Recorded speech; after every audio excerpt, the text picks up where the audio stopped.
Um dos braços mais importantes da Assembleia de Deus de São Paulo anunciou uma carta que vai punir os membros que defenderem pautas de esquerda. A notícia foi revelada pelo jornal Folha de São Paulo nesta semana. Confira na reportagem de Júlia Pereira.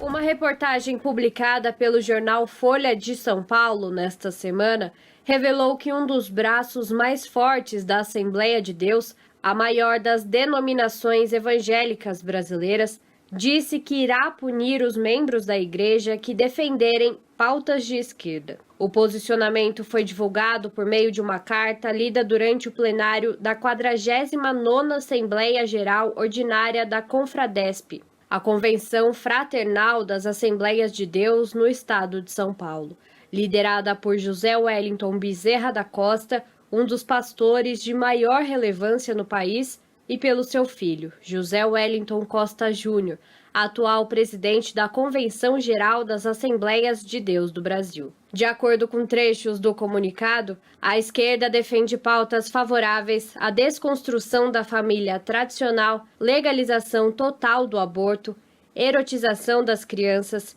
ideologia de gênero, liberação das drogas ilícitas, relativização da Bíblia, censura à liberdade religiosa e o aparelhamento da educação à ideologia marxista. O coordenador da Frente de Evangélicos pelo Estado de Direito, o pastor Ariovaldo Ramos, repudia o posicionamento adotado pela Assembleia de Deus, o que, segundo ele, ameaça a liberdade de consciência dos cristãos. Eu entendo como um retrocesso no projeto cristão de liberdade de consciência para todos os seguidores de Cristo. Acho um absurdo, um abuso de autoridade e não tem nenhuma justificativa cristã ou bíblica para um ato desse, a não ser o retorno ao obscurantismo. O posicionamento da Assembleia de Deus não surpreende a doutoranda em Antropologia da Religião pela USP e segunda secretária executiva da Rede de Mulheres Negras Evangélicas, Simone dos Anjos. Ela explica que o uso do movimento religioso fundamentalista como instrumento de propagação de uma ideologia política reacionária já faz parte da história brasileira há muito tempo. Um exemplo foi a Marcha da Família com Deus pela Liberdade, que na década de 60 foi às ruas contra uma suposta ameaça comunista no Brasil. O posicionamento da Assembleia de Deus ele não me assusta, porque é usar a religião, primeiro, para expulsar as pessoas de um lugar que é importante para elas.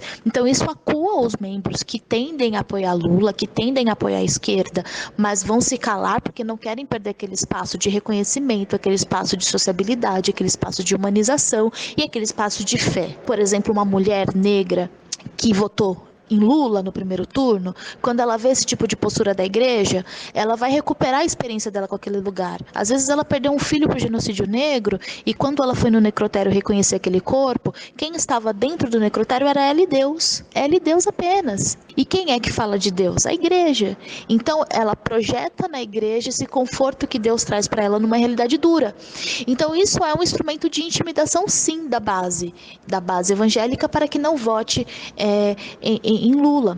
A carta da Assembleia de Deus ameaçando punir os membros que defendem pautas da esquerda foi revelada pelo jornal Folha de São Paulo na mesma semana em que outras polêmicas envolvendo a religião e os presidenciáveis ganharam espaço nas redes sociais, como uma notícia falsa associando Lula ao satanismo e vídeos de Jair Bolsonaro em uma loja da maçonaria, em 2017. Simone dos Anjos diz que a relação pessoal dos candidatos com a religião não deveria ser o foco do debate público neste momento, e sim os programas de governo de cada um dos presidenciáveis. Que é extremamente perigoso a gente vincular a relação pessoal de um presidente com a religião à sua postura pública como presidente. Isso é gravíssimo.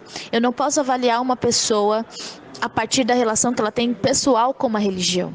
Eu tenho que avaliar um candidato ou uma candidata ao executivo a partir do seu programa, da sua competência, sua capacidade de governar. Para o pastor Ariovaldo Ramos, o uso da religião serve como uma cortina de fumaça para encobrir os escândalos do governo Bolsonaro nessa reta final da corrida presidencial. Qualquer apelo para a questão religiosa, nesse momento do Brasil, é apenas uma cortina de fumaça para encobrir o desastre iminente que está diante do Brasil. Haja vista o corte escandaloso que o Bolsonaro fez nas verbas para o tratamento do câncer, principalmente em relação às mulheres, e na verba destinada aos institutos federais e às universidades federais. Nós tentamos contato com a Convenção Fraternal das Assembleias de Deus no estado de São Paulo,